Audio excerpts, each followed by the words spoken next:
Welcome to Lesson 7, Inspections and Negative Outcomes. Overview of this lesson. So we're going to be talking about how the regulators express their displeasure when they see something they don't like or non-conformances at a site. And we've got two case studies. One is an interaction that the regulators had with Baxter, and the second is a regulatory interaction with GSK or GlaxoSmithKline. Getting it right first time is really important and saves you a lot of trouble in the long run. It might seem like a harder road to take, but in the long term, it's much easier to have it right first time. If we can increase our quality, that means we reduce our variance. So the way that we do that is by following the regulations as they are written, to have good procedures on site and to follow them, to have good set standards and to make sure we are maintaining them, and to hit all our specifications.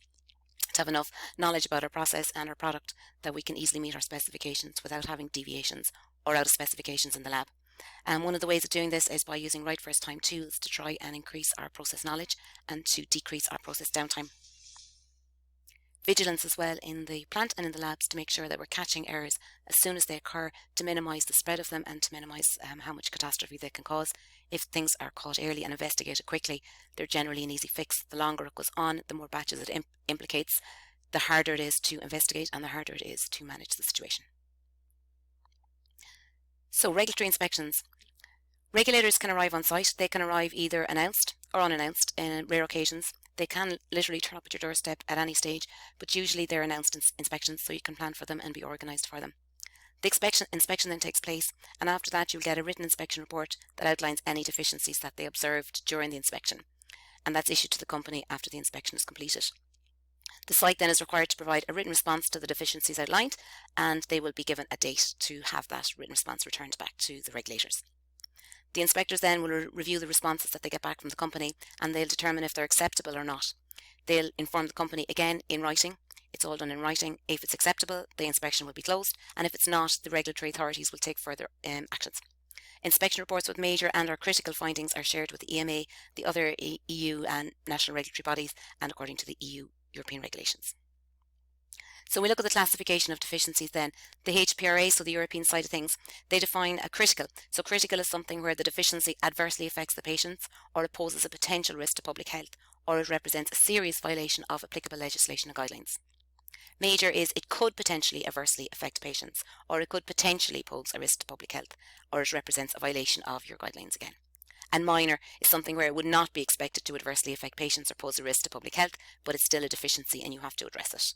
A comment then is more of a suggestion, so how you might like to improve your quality or to reduce a potential for deviation in the future.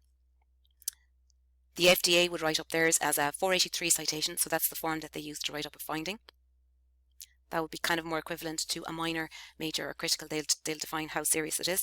The warning letter then is used if a site is found to have many critical deficiencies, or if many sites across the company have the same critical deficiencies, or if the response to a 483 or multiple 483s weren't adequately addressed by a company, then they will issue you a warning letter. Consent decree is a step up from that then. It's really serious territory. It's an agreement made between a company and the FDA to enforce the rules and regulations set by the FDA, and typically it's used in situations where a company is non-compliant with rules and regulations. It means a company is subject to extreme fines.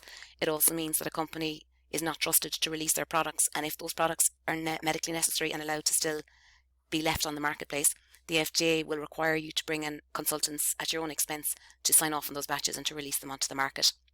It's also done in the public arena, so it's a big detriment to a company's share price and public relations. So it's not a good place to be, a consent decree, and it's a rare occurrence.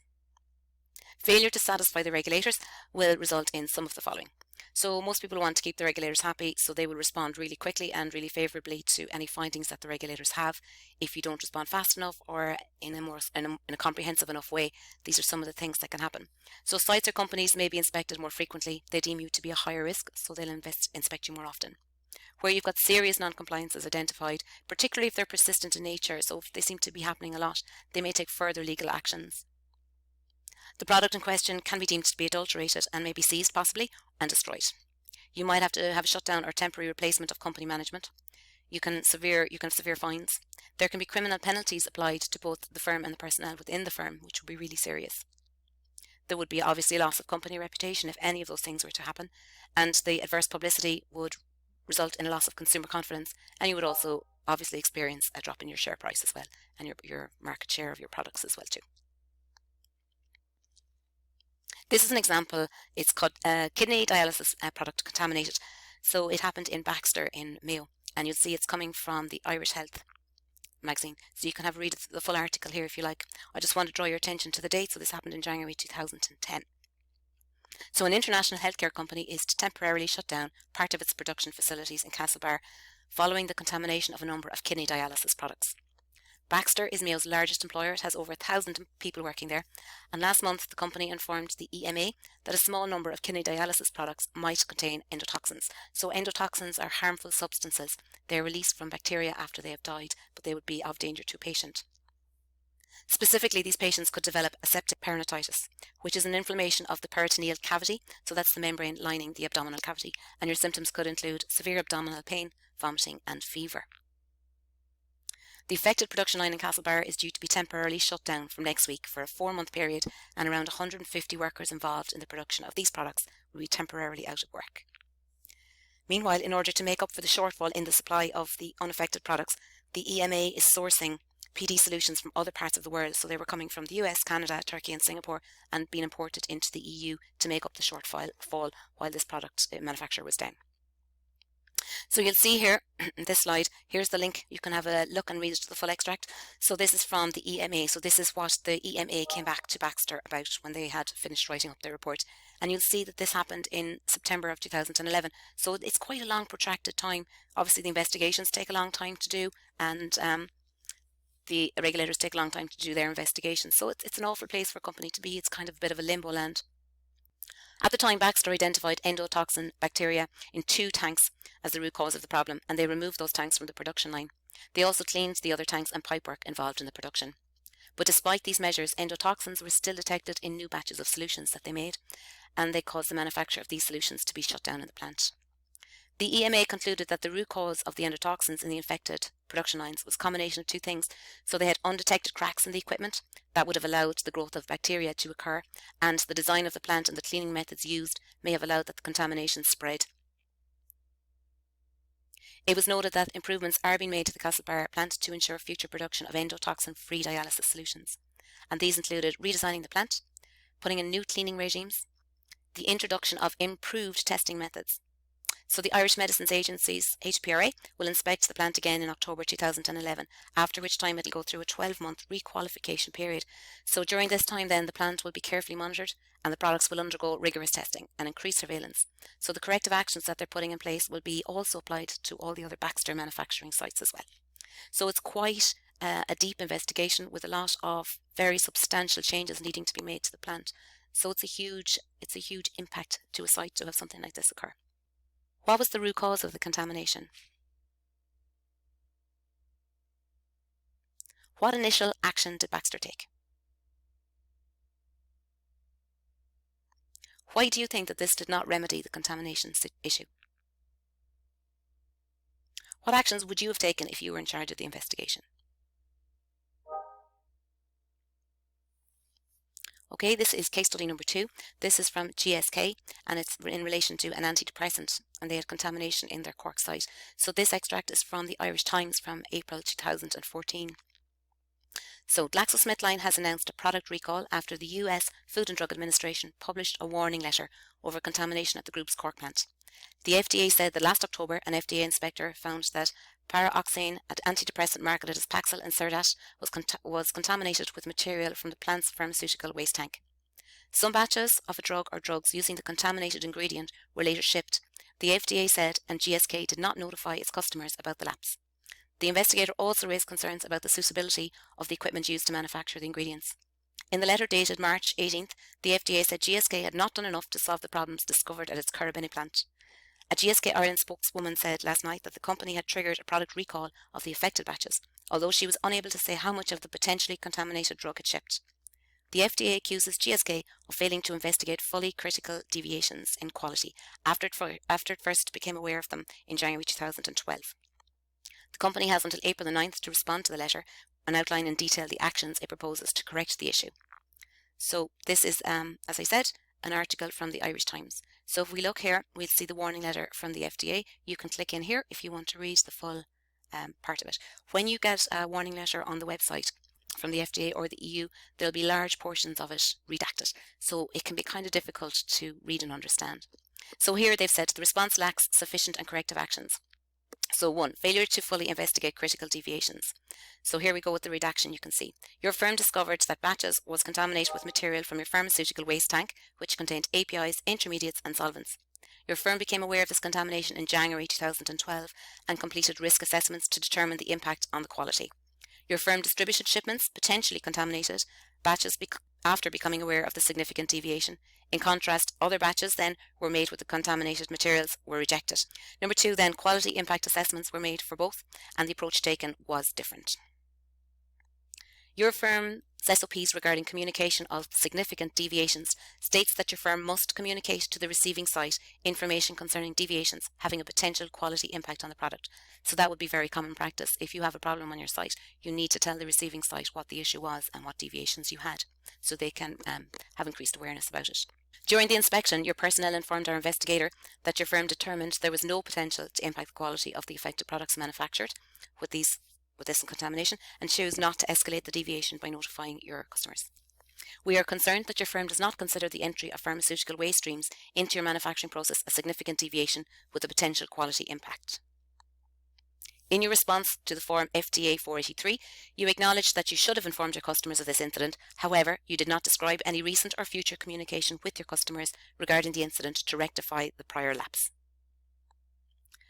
Second then is the failure to investigate and document out of specification results. So your firm tested the solvent from X tank in September 2011 and October 2011 to look for potential X contamination via a gas chromatography method.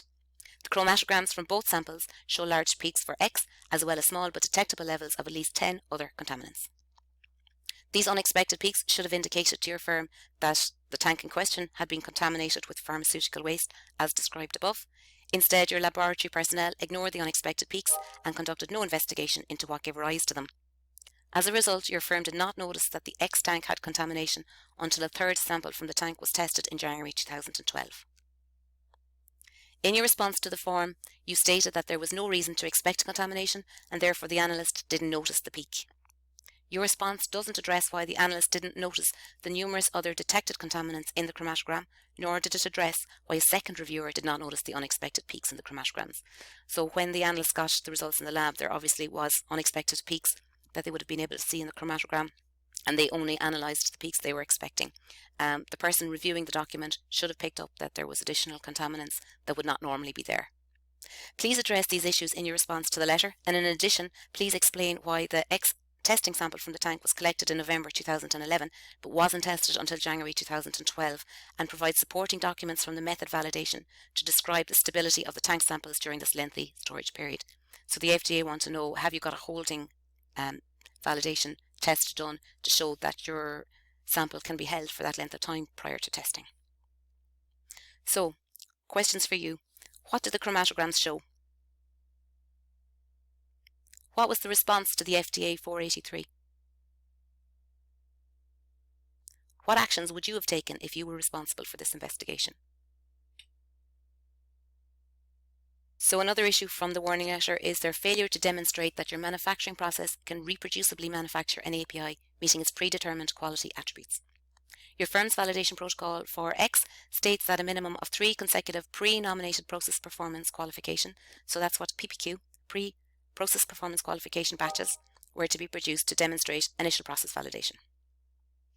However, your firm was unable to produce 3 consecutive successful batches because of an issue during the production of multiple batches, and therefore renominated the PPQ batches on 2 different occasions. So that wouldn't be ideal during a validation. During the execution of the validation protocol, the original PPQ batches that were rejected were assigned for reprocessing. Based on the manufacture of 3rd, 4th and 6th batches without this processing problem, your firm considered the process validation to be successfully executed. So it's never good when you have issues around your 3 consecutive batches. You really want your process validation to run smoothly and for your 3 batches to just pass. It makes life very difficult otherwise. The process performance qualification studies described above suggest your equipment had not been sufficiently demonstrated to reliably perform its intended function. Demonstrating suitability of equipment used in manufacturing process is a fundamental element of establishing the state of control of your process.